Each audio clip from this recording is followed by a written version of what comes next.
Hey, welcome back to the SciCast. We are, as you can see, without Heyman for the first time. Mostly because I can't find him or contact him, so I have a stand-in here. Hi, I'm Ben. I don't know who Heyman is. Doc asked me to join in, so it sounded interesting, so Yeah. I thought I'd try it out. And so now that we're back on track after a probably 2-month hiatus, we decided to give you a treat. Simulation theory. And a lot of people don't know about this. That was actually his idea, which I thought was pretty good. Yeah, it's a little interesting. We were just spitballing ideas, and I don't know, we were talking about some movie one day, and it just kind of came up. And What movie were we talking about? I don't remember exactly, but I know The Matrix was brought up right away. That was a a good one, yeah. reference point that people could correlate to, I guess, It is as far as a jump-off point here. Yeah. Because let's see, the basic fundamentals of simulation theory would be the world you are living in right now is not real. It's like a very high quality, high resolution virtual reality simulator, in a matter of speaking. It's an easier way to think about it, but we really don't know if or what would be running this type of program. Yeah, program would be good. I mean, as far as that, I mean, how do you know we're really real right now? Right. As far as this. Because we are, what, electrical impulses in the brain, you know? Chemical interactions? Generally, yes. Yeah. It would be that. Otherwise, like I said, we could be downloading this as you're watching this on YouTube, and it could be it could be changed. What we think we're putting out there, they change what as we're plugged in, so to speak, to change what they're so you don't think too much about it. And that's what I don't like about anything. Censorship! Yeah, down, bad. So, now that you have some kind of a grasp on simulation theory somewhat, we can, we got a guy here from the University of Washington who is a physics professor named Martin Savage. And his idea is it's plausible. Well, anything's plausible. See, yeah, that's. But the idea is, he's a high professor, right? Mm-hmm. I guess say, I haven't heard of him. Not familiar with his work exactly, but I just heard him today. So when I was doing some research that I do for this podcast to make sure it's all accurate. Oh yes, this is all on the open up. His idea is that it's run. Well, the plausibility of his idea is that it's run by our descendants at some point in the future that have made a computer simulation of the past events, and we're just living it out, per se. We're reliving it as say, we want it to go back to 2013 and relive it, or 2012, or 1942, or pick a year. Because that's a pretty cool idea. Like, because let's say you had you turn on a computer, let's say, and you could pick at any time in history. I know 2013 doesn't sound very interesting compared to what you could do throughout history, but being that it's a simulation, you could do it an infinite amount of times. So it may be after a month or two. Kind of like Groundhog Day. Yes. Relive the day over and over until you get it right. Don't get me started on that, man. Oh no! Bad movie? Good movie? Well, no, I was the multiverse thing. The whole. Oh, to get right what you have done wrong. Right. Yes. Sorry. By our descendants. That they wanted to, since we are here at this point in time, which means if simulation theory was possible, that they for some reason wanted to relive this moment in history. Let's just speculate. Could maybe, well, it doesn't matter. Because it could be any number of things, whether it was, the 2012 end of the world, or... Oh, yeah, that whole fiasco, or they want to relive this very cold weather we're having right now. Yeah. I don't know why you'd want to do that. Or there's some impending global disaster about to fall upon. Yeah. That's actually a great point. That come back to here to change that. And yeah, that's another interesting question about it. You did say change though, so that's what kind of threw me. Like you're coming back to change things, right? But I don't know if that would really work. I suppose that's true. That would actually be more considered under what, time travel? Yeah, that would be more of a instead of just reliving.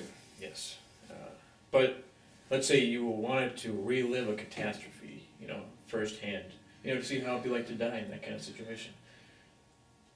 Well, you'd already do that in your dreams.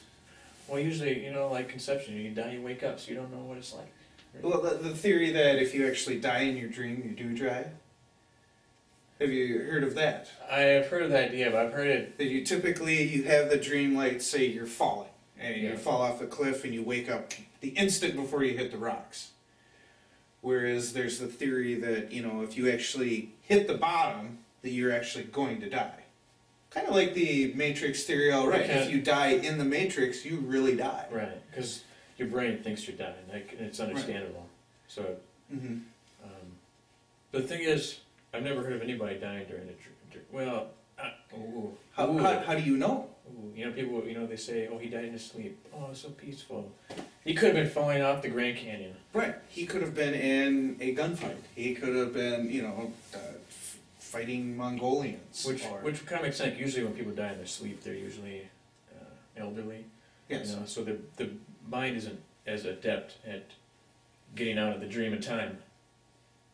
Oh, that's a very interesting theory. They're not quite as quick anymore. The little, sure, they're not as quick anymore. Yeah. Things such as Alzheimer's or what have you, dementia setting in, that their neurons aren't firing properly anymore. It's brain cancer. Yeah, there you go. Killer, literally. Yeah. No pun intended. Yeah, so because this is a fascinating theory when I first heard about it. Because, if you think about it, like right now you got the PlayStation 3 or some type of high-run PC, and, you show it to your grandparents and they're like, holy crap, these graphics are really awesome. But since I've been playing with you a couple of years, you're like, well, these graphics are okay now, because, you can see, what the flaws are, and you can see the pixels in there. But let's say 10, 20, 100 years down the road, what would computers be able to do? You see. Yeah, it's hard to imagine. We've seen such a grand advancement. I mean, even just in our lifetimes. And 85. I'm older than you are, and what you've seen and what you, even seen in history throughout school and stuff. I remember when I was just starting school, when they actually got the huge computers, and we're just teaching, typing, and what was the big game? Oregon Trail was... We couldn't get enough of that in grade school because it just first came out. What phenomenal shooting mechanics that game had. They run Atlas run across the screen. Yeah, I mean, it was, you could see the bullet travel, trying to hit the bear or rabbit or deer or whatever the heck it was. I get that in Buffalo. Buffalo, that was the other way. Yeah, buffalo, deer, and the bear. Those were rabbits your limit. Too, yeah, rabbits, and wasn't there some other little animal? Yeah, I was trying to remember the other little one. A squirrel, maybe a skunk or something like that. And some other little beaver. Beavers. Was it a beaver, maybe? It makes more sense. Beaver. Yeah. Well, yeah. They always wanted the beaver. Yeah. And who wasn't a doctor when they went on these things, man? Exactly. Or a banker. It was a banker. That's right. The banker had the most money. Just like, why not give yourself an edge? Yeah, they had the most money. Actually, I went to the other extreme, and what was it? Farmer? What was the other one? Farmer, because they were like more hardy or something? There was the 3 level, farmer, carpenter, and banker? Yeah, I mean, it's been a while, because I usually always... long time. Yeah, it's been a long time. The floppy disk. And we would have to say, when we did our projects, we couldn't save them on the computers. Right. You had to get it. You had to have a floppy disk. Yes. Because and then you remember when the hard disks came. That was, wow, this holds so much more information. Yeah. There's no cloud server or anything? Yeah, none of this. So. No Apple well, there was Apple computers, but it was, much different at that point. But yeah, so, that was only in the 80s, Right, and to see where we're at now, I mean, mid to late 80s and to now, what it will be in the next 30 years, let's say, is, how do you think about, how do you get better than real life? Simulation theory. Simulation theory. We've just Hence our we've come back around. See, we do have a point eventually. Yeah, see, it's all possible. Everything is possible. So it's very interesting. Like you said, I haven't had much experience with the virtual reality yet, or see how well that really is. I guess the closest I've come would be like a couple of video games or 3D. It was an arcade at the mall. They had a racing game where they had the screens kind of all around you, right? Which was very cool, and that was 10, 12, 15 years ago, I think, or something. This is that idea of virtual reality. Is always everybody wants it. Mm-hmm. The technology was always hindered in some way because graphic speed mm-hmm. or a reason to because if you want to literally walk in the environment, you can't. Mm-hmm. I mean, it'd be interesting to have like a huge open space, but you're always mm-hmm. going to have boundaries. So it was always the idea of being able to make a platform that you could walk on, but it wouldn't move. So it'd be like rollers and whatnot, which I've seen. So you'd be kind of like walking on a large ball. Yeah, basically. Yeah. Kind of like a big, mouse ball or something, right. Whatever that would sit on something else, and you could go in any direction. Right. But it'd have to be large enough that it's usually the one I see was like 6 feet long by 6 feet wide. Okay, yeah. And it was a bunch of rollers. So. Mm-hmm. So that way, no matter if you were walking direction, you always stay in the one spot. Right. So that way, you were stationary. Yeah. I could see you walking because it was just seeing what was it? I saw a commercial on TV the other day. I don't know if you've seen it. They're doing firefighter training with the virtual reality. They actually have a building set up, grid mapped out, where they actually have a staircase, but there's just lines on the wall or on the floor where walls and things are. And these training firemen actually throw on a helmet, and they're seeing a burning building and things. Have you seen that? No, I haven't seen that one. No, it's not. And I'm like, wow, that's actually really cool. They're doing the training without actually, going into. I mean, the training that we're familiar with, where they, go set an old building on fire and, all right, go pull somebody out. Or the other commercial I go back to was, do you remember? I think it was right as the PlayStation 3 was coming out. They were like, what's it going to be in the future? And they had the little flash forward to the PS9 or something. Yeah. And it was what was that? Was it like a chip or a ball or something that you basically, it was like you were wired in. It went directly to your brain. Right. And it was like, you were actually in the game. Type of your virtual reality. Basically, Android. Interesting. Because, the whole melding between man and machine, that kind of thing. Mm-hmm. It's kind of what it's probably going to be. To me, I think mm-hmm. human or machine. My view is machines probably won't take over. Mm-hmm. It'll be them merging with us, more likely. Because right now, we're already starting to see as a symbiotic relationship, not necessarily, or who is will there be a dominant side? There won't. The point is, I'm trying to like that. If that you go, it won't be like full machines mm-hmm. helping us out. Like androids, like an iRobot. Mm-hmm. But we'll have an advantage. Let's say you could more have of a cyborg. A cyborg, like half human, half machine. Because let's say you could take out like the Borg. Good one. That's good. But the Borg actually. Well, see, that's the thing. The whole hive mind and mm-hmm. computer control versus conscious human control, that kind of thing. Yes. If you wanted to get a bionic eye, so yeah. you could you don't have to wear glasses anymore. That way you could have binocular vision. You could zoom in and all that, and mm-hmm. or have the $6 Million Man. Yes. Bionic. Augmented reality built into mm-hmm. that, so that you can just have displays set up all around mm-hmm. you. That kind of thing where it will just be, it'll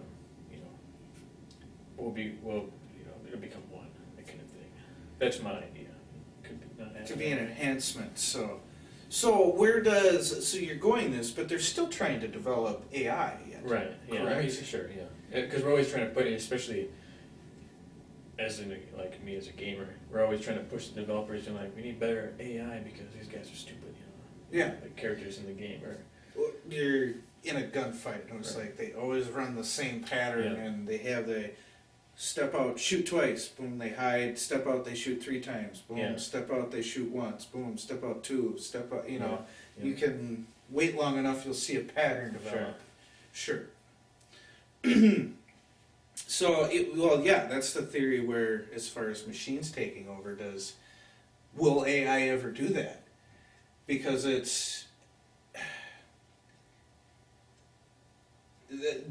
would have to be a fail-safe almost, because, well, of the self-correcting mathematical problem that, Right. has been mentioned. Yeah. A computer is going to try and correct everything that was wrong, is Yeah. it not?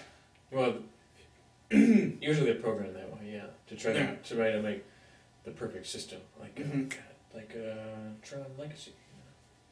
Oh, You yeah. see that movie? Where I actually saw the original. I didn't see the Legacy. the new one. I have it in 3D actually. Oh. Well, he was like he built Tron to make the perfect world, and that kind of thing, and well, that's kind of plot point I should mention if you're okay. Anyway, they go into that the AI, what it does to the non-AI people. Okay. Because they're not perfect. Mm-hmm. Sure. So, because humans are flawed inherently, so. Right. So. It's which gives us the inherent deal, which, if you refer to the Matrix, says the perfect world in the Matrix didn't work because we're unable to accept it with the almost adage, it's too good to be true. Right. It probably is. So they're able to give them free will, the ability to choose, the ability for choice. Yeah. Which is interesting, you go back to, you wouldn't be going back, we go back to our earlier statement as far as not changing history, but just reliving it. History, yeah. Whereas that was a theory in there, they actually essentially kept going back. Well, machines would let them rebuild, and it kept cycling. Because it would always come to the point where the humans would get to the point where they figure out who was their maker. Right. And then they'd say, okay, hit the reset button and start them over again. Right. Until they go and, all right, they'll let a few of them out to, that was kind of their treaty or whatever, bargaining chip, so to speak. It was a great story. It was, yeah. It was, so, well, like you said, well, that's an interesting theory if you go to this point in time. We could be reliving that now. We could be reliving this for the 132nd time. Yeah. Which would put us in the year, 5,000, my math is way off, I'm just throwing numbers out, but it's actually the year 5022. Yeah. That's cool to think about, Because you're like, we're not, everybody's all concerned about, I gotta be at work at 10 o'clock. Right. This day, but does it really matter? Well, it kind of does, but it doesn't. It does, yes, it does, but it doesn't, but... Yeah, very interesting. So yeah, I mean that's one theory that as far as machines taking over. Yeah. Is it will it happen? And that I would have to say goes to how far they let the AI go. I mean, you look at we keep referencing movies. I don't know why. Well, I'm a big movie guy, so that's probably. Well, I mean, I am too. I've seen a lot, but I mean, another good one that this goes back to Terminators, the Terminator movies. Yeah. Where the machines actually do take over, and that's an all-out war. I mean, they're actually trying to eradicate humans. That's usually a running theme among the kind of science fiction stories where the robots say, "Hey, these humans are going to kill themselves, so we better just stop them." Right. We'll do it for them, and we'll protect the planet by eradicating this species, even though it's their creator and whatnot. Which is interesting. Isn't that what you go through? You go through history, and everybody almost goes to destroying their creator. Yeah. The theme keeps coming back around all the time. Yeah. To get into a slightly religious aspect, if you look at it, people are basically killing off God right now. Yeah. Is he real? Is he not? Which is another point that you actually had. I mean, are we just his little puppets right now? Is he running? Is God running it? Because I didn't mention it because I didn't think about the time with machines. Maybe machines were running the simulation. Let's say, but my other idea was, let's say the God or whatever God is. If it's man-like, as most religious would have us believe, or if it's like some kind of form we have no idea of. Anyway, it would be some kind of god running the simulation. Oh, if you go to Greek mythology, right? You had the Titans first. Right. Then, the gods, what you had, Kronos and Gaia and Atlas and whatever, all of those were there. And then their offspring, Zeus and Hades, Poseidon, and, you can name the Greek gods. Yeah. They took down the Titans. They were their creators. Yeah. And then where did you get into the half-gods of, like, Hercules Wrath of the Titans. It was Clash of the Titans. What was that? Yeah. Perseus. Perseus. Yeah. Perseus, and you get into the half gods. What did they do? They were at war with the gods. They destroyed the Greek god. I mean, it's the theme. Yeah, the creator always destroys the creator. That theme is pretty heavy along that. I mean, as far as God, if you want to call him with the Christian Methodist religious, pick a religion. We're not being biased here at all. Sure. We're not necessarily at war. We're almost, if you look at society today, they're killing him by just not honoring them, respecting them, so to speak, instead of the big, great mythological battles and everything that happened. Yeah. But are we just his little ant farm right now? That's an interesting theory as well. Yeah. But I know this is that's off tangent. This is a little bit sci-fi here. So excuse me. Yeah. We don't want to really mix religion and science fiction unless you're Scientologist. But we'll leave that out too. Oh, we'll leave those guys alone right now. But so we got machines. If you wanted to have some type of who was the guys running the simulation? We got God. The other one is maybe aliens at some point. If you want to go, we don't have to go into the ancient alien situation. But let's say we had an alien race come to Earth and say, hey, look at these guys. Let's round them up and put them in a simulation and have them work for us, that kind of thing. Well, it's just actually, that's how the theory of how the pyramids got here. Yes, that's actually a cool theory. I like to... it is, actually. That is pretty cool. Yeah. Because of the immensity of what they are. Yeah. And their geographic perfection. Because it also goes along the line of when an intelligent species meets another lesser intelligent species, they usually try to enslave that or take control of because they have the power. Like chimpanzees are smart, dolphins, whatnot, but we're not making them to their full potential. Obviously, because it's probably some kind of language barrier if we had with an alien, or they just had superior firepower. They're like, well, you've got all that gold there, and I got this big laser weapon, so.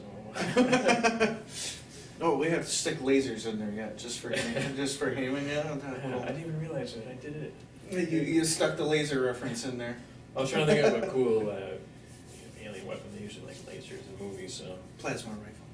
Plasma rifles, yeah. Oh, there you go. So you got the aliens maybe run the simulation, or the one I like to think, which we kind of did a little talk about, but it would be us in the future, that they want to relive a specific time. Not our descendants, but we are just a copy of us in the future, that kind of thing. Yes. So, which would probably seem a lot more plausible. Most likely, yeah. Yes. Because if you had a machine that could go, you could pick a time. Would you say, I want to go as me, or would I want to go as my ancestor? Oh, no, that's interesting. I hadn't thought of that. You could go back and live as your grandfather. Oh, that would be a cool thing to do, though, to see. See how your grandfather ended up. They are coming to more terms with how much information is stored on your DNA, like memory-wise and past history. So, like, you could theoretically figure out. I'm just science fictioning this pretty hard right here, but you know, use it to relive a past life of your ancestors, that kind of thing. It's just built in your DNA, that kind of thing. Oh, sure. Yeah, what was that? That was another movie as well. Well, it is a pretty heavily based on the things. Assassin's Creed game series. Is actually that's kind of literally where I stole that from, but what was it? There was another movie, I can't think of it, where it was the memory. I believe it was Resident Evil movies. Alice?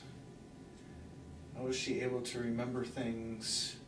She was a clone, I think, actually. Well, yeah, but I mean, so the clone was actually to keep the memories. So that's a possibility, yeah. I mean, it's kind of a little bit along the same lines. It's the same. I mean, I guess that would be more the exact same genetic makeup. That memories can carry over. Right, instead of offspring. Right. I suppose that's true. Or what was the other one? Ripley in Alien 4. Yeah, that was the other. That was the one I was really thinking of. There we are. Right, or she didn't know. She would just have these memories of reliving a past life, but she didn't actually remember doing them. Right. Which is funny. It brings the aliens back into this theory. Right. If you look at Prometheus, the way they did, where they go and the ancient writings on the walls or whatever from this race or whatever. The engineers. Engineers, as they called them, which I thought was a very interesting choice for. Yeah, it was a cool word. You know, it's pretty cool. Great way to make it. A fake name like the Protheans from the Mass Effect or the. Oh, that was good. Came up with that just off the top of your head. Yeah, I was trying to think of what the guys were called in Star Trek, but I couldn't. Which ones? Well, anyway. I was with the Klingons. The Klingons. That's it. You know, Klingon. No, there's a bad joke that goes with that. Yeah. Anywho, we're trying to keep it PG-13, but we can't. Can't guarantee anything. Yeah. I'm the wild card. Yeah. But yeah, but like you said, with that math being, but what was the language? The universal mathematics. Language. Yeah. Mathematics being the universal language. Math can be. You can't mess with math. You know, like 1 and 1 is always 2. If that's true, unless you. What's that book? I fucking read that. Sorry, there was our one word for PG-13 rating there. What? Double speak was one of the main features in the. Anyway, but they could manipulate. They could. It was like you consciously knew that you were saying something wrong, but you thought of it as right. At the same time, you knew it was wrong. Like as a society, you say this is made out of wood, but you know it's not. But you do it because society allows it to. Everybody says it's made out of wood, but you know it's not. It's called doublethink. That's in the book. Okay. That's pretty good. Damn, it's a famous book too. It's not a Stephen King novel, is it? It was made like a long time ago. Okay. It was one of the, like along the lines of Fahrenheit 451. That kind of. Oh, okay. All right. That kind of length of time ago. I just read it last year too. Anyway. But yeah, math being, like you said, is always the constant. You know, 1 + 1 = 2. Yeah, because whereas any language, hello is not universal across all boards.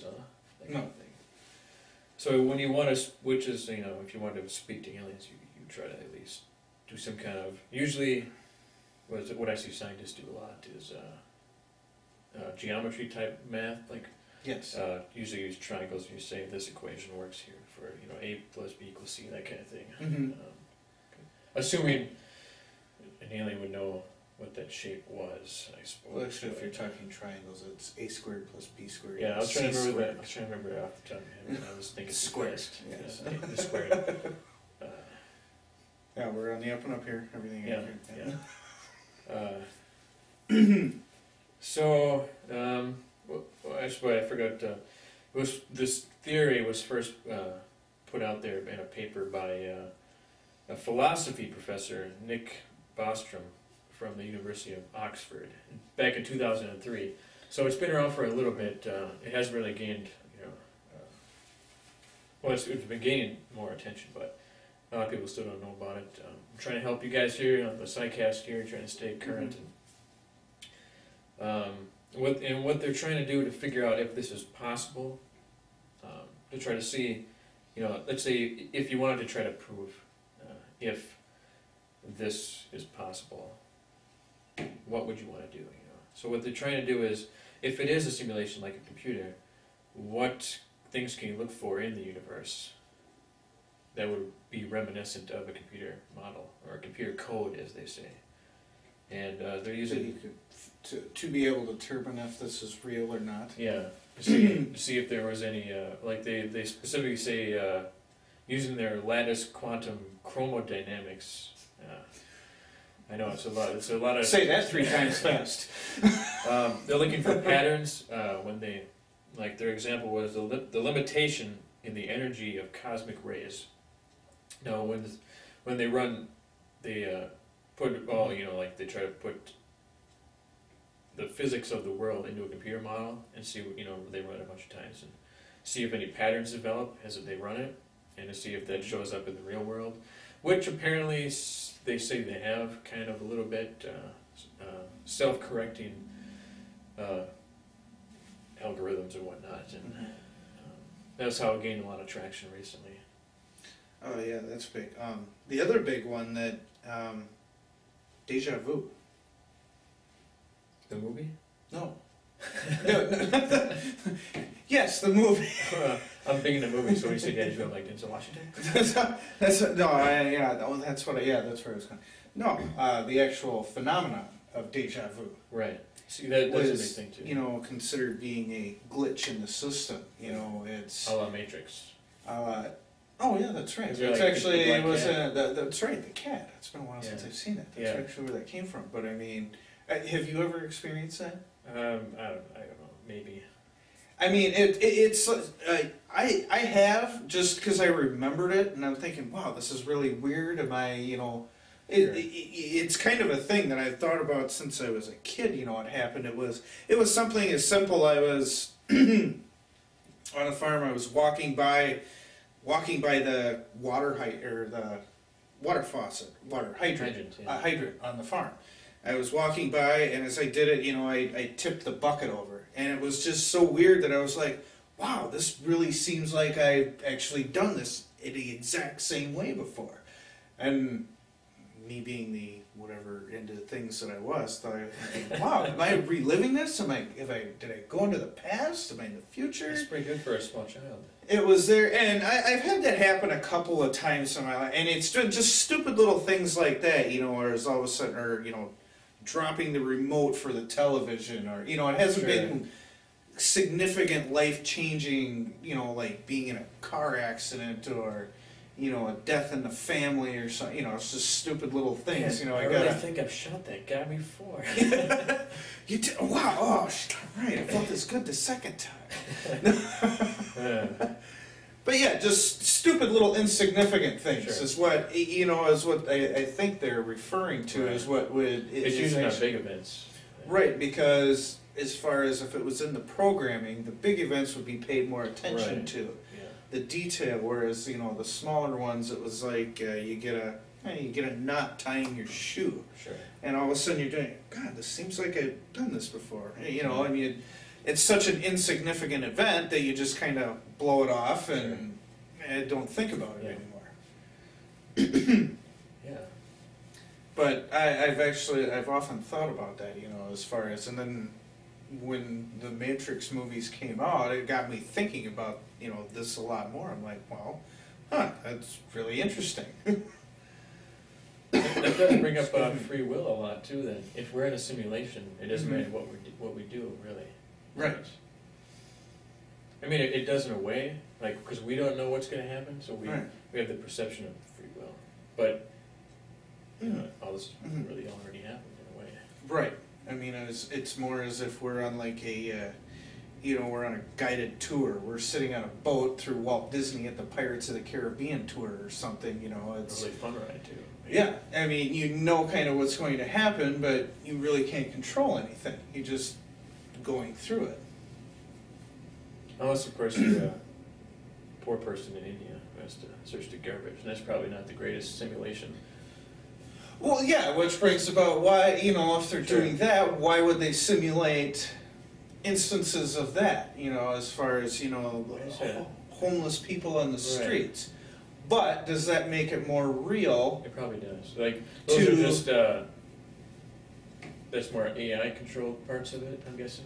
I'm just trying to think that an idea I'm throwing out there. No, actually, I was just actually going to mention that myself. No, that's actually good. That, that's actually, a computer-generated image. Right. They're not real people. Make you feel sad. Right. Or say, hey, at least I'm not sad as them. Considering if you go to the theory, if we're just plugged in, we're being, this is all a simulation. Right. Why? Yeah. Why are we being simulated? Right. What is the point? To what end? Right. That was the main tenet of if somebody was trying to counter-argument the theory and say, well, why are we doing this? Shit, man. How that works. Why is this point in time why? If you were the power to simulate anything, why would you simulate? Me and you sitting here talking in front of a camera in a room. Why? Looking at James Bond. Which is that's a legitimate question to ask. Right. I mean, to what end? I mean, before we started, I had mentioned, what is, if this is who we are, with the theory that you believe that it's our descendants are doing this to us, well, that wouldn't be to us, to people in the future. Right. Hold on, we're getting mixed up here. I had been, why are we doing this? It's to keep the human race alive. Has there been a nuclear holocaust, which is always on the hot topic of discussion. Yeah. And is there a few of us just plugged into a program until the fallout clears, until we can actually survive outside again? Sure. Is this a way of preserving the knowledge, so to speak, preserving the human race? Are we being controlled by something else? Are we just a battery? Bioelectric energy? Yeah.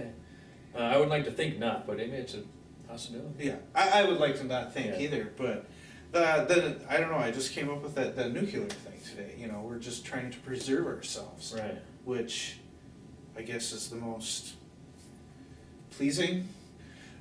Yeah.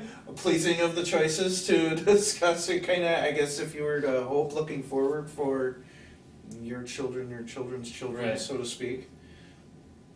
I mean, it does, let's say we were to prove it right, would the runners of the simulation turn it off? Because you say, well, now they know, now it's all, because it's like the idea that when people know they're being watched, their behavior changes, that kind of thing. So it no longer becomes a random series of events, but more, acting in the way that you were acting to please the simulator runners, or to not. Sort of like you drive one way, but if there is a cop behind you, you drive a little bit differently. Right.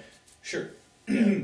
Well, the thing is, when you watch people in a room, and they don't know they're being watched versus when they know they're being watched, the behavior changes.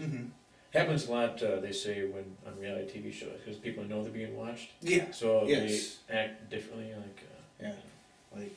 well, my wife's a big fan of The Bachelor. I wonder what's going through some of them women's heads. Anyhow. Yeah, they want to come off as a certain way, Right. Like, they don't want to come off as, in most cases, they usually are quite bitchy. You'd think they wouldn't want to be, but... Yes. But, so if this is the case, if we're saying we're trying to preserve the race through simulation till the fallout ends, is this what has been developed before cryosleep? Because, if you just threw another curveball in there, didn't you? That's a great idea. I mean, we are sci-fi, but I mean, you look at all of the sci-fi movies. How often is the space travel simulated with cryo sleep? Right, because if you're in cryo sleep, the idea is probably some kind of brain function still be around. Right. And the human brain needs stimulation. Right. Because several movies have gone back and forth, I know that I've watched. Others say that, when they come out of cryo that you do dream. Others say that you don't. Right. And what is it, that's there? Why not be put in just a cryogenic stasis, a bunch of people, and then have a few around to kind of monitor things? The movie has actually happened. You ever seen Vanilla Sky? Tom Cruise? Oh, yes, bad movie. I enjoy it because of that twist. That's the really. Because I thought it was a cool twist to it. I didn't enjoy it that much. But, I mean, that's the movie I started. The reason why I hate Cameron Diaz. But it's... Oh, okay. Not that I hate her, I just don't like her a lot. I strongly dislike. Sorry, Cameron. As if she's going to watch the SciCast. Yeah, she's going to see this and be, I'm going to hunt you guys down. And but yeah, the idea that he was... I'm pretty sure he was badly injured, and so he was in stasis, and they just had him in a dream state. It was what do you call it? A lucid dream, basically. Ah, okay. Yeah. So then you found out. Then they're like, "So do you want to keep going on the lucid dream, or do you want to wake up?" He's like, "Go watch the movie." Hey, okay, and on that note, there with that. Yeah. So that idea has been out there too, I guess.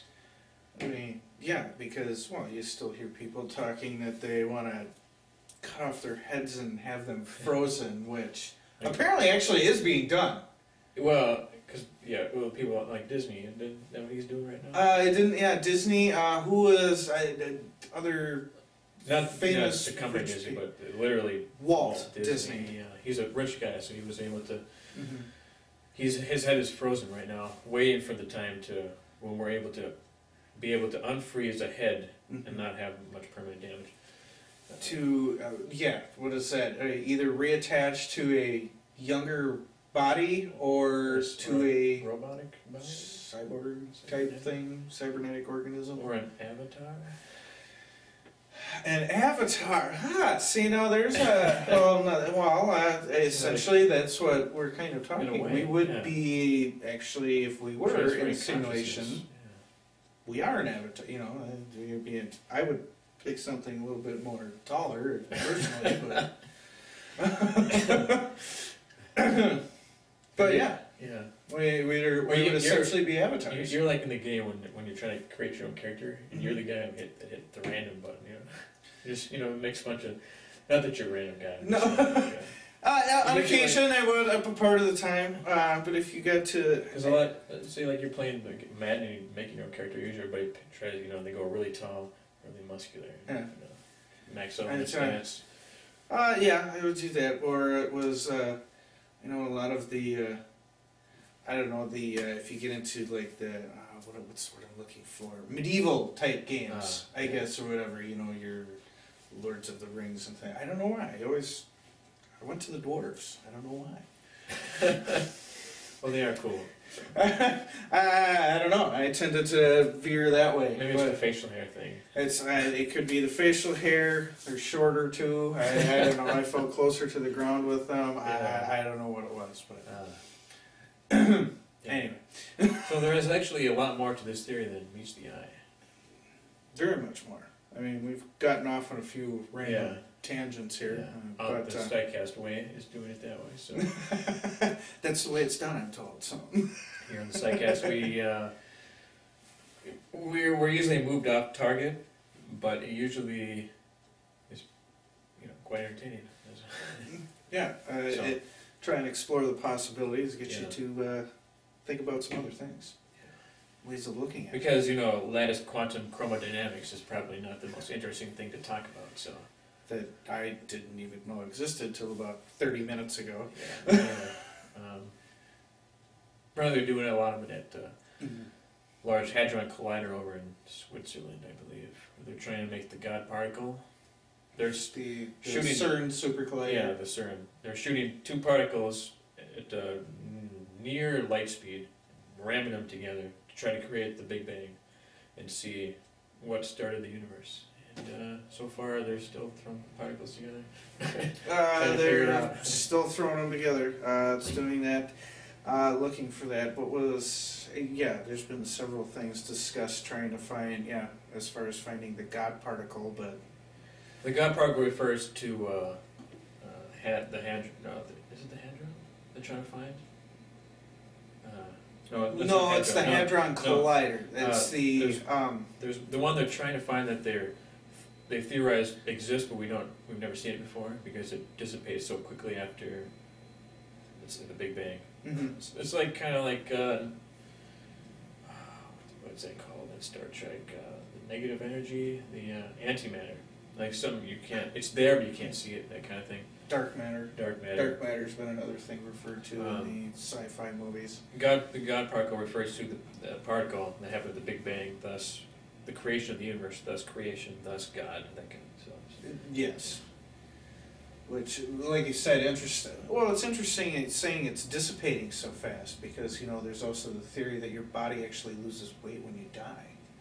Yes, that's been a hot topic too. It's very controversial. Very controversial. I mean, they say it's like by grams or milligrams even. Or I can't remember. It's so insignificant, but because a lot of people like to throw that watch the soul leaving the body. That's what I was saying. Yeah. So they'll quantify the soul that would have mass, right? Which is an interesting prospect. Maybe also consciousness is the same, one and the same. Which, like you said, leading back, it could be your consciousness actually returning to the what do you call it? Mothership, the Gaia, the Mother Earth. Mother Earth. Yes, there you go. Circle of life. Simba. Oh. Yeah. So yeah. Anything else you want to talk about? I guess. I don't know. I think we've covered our topic here. So there's a person which we get out of this. Although we usually do talk a lot during these SciCasts, because, like we said, we go off topic, so it kind of just runs on. Goes on and on. Yeah, we could continue talking off on tangents, I think, for quite a while here. So, but even now, I think Judy is getting bored. So. Sorry, Judy. So yeah, I heard a beep there. That's I don't know. Is it the wife wanting to get you home? Hopefully she's at work right now, so she better be. She came up for a snack. A snack as you look upstairs. Hey, nooner. Oh, wait, did I say that out loud? So I hope you enjoyed your return to the SciCast. I know I did, and probably Ben did too. I enjoyed this very much. Look forward to doing this again in the future. Usually, what we had done in the past is bi-weekly, every other week. Mm-hmm. We usually throw it in there. It was usually based on when Heyman could find time, because he's got 2 kids and whatnot. Mm-hmm. And you have no kids, so you can probably come here every day. So well, yeah, for right now, but with one on the way and preparing. Well, I'll play it by ear. We'll play it by ear. I'll figure it out, because usually Heyman is the one that uploads this to YouTube. I'll have to figure that out. I probably won't do that right now. But anyway, I'm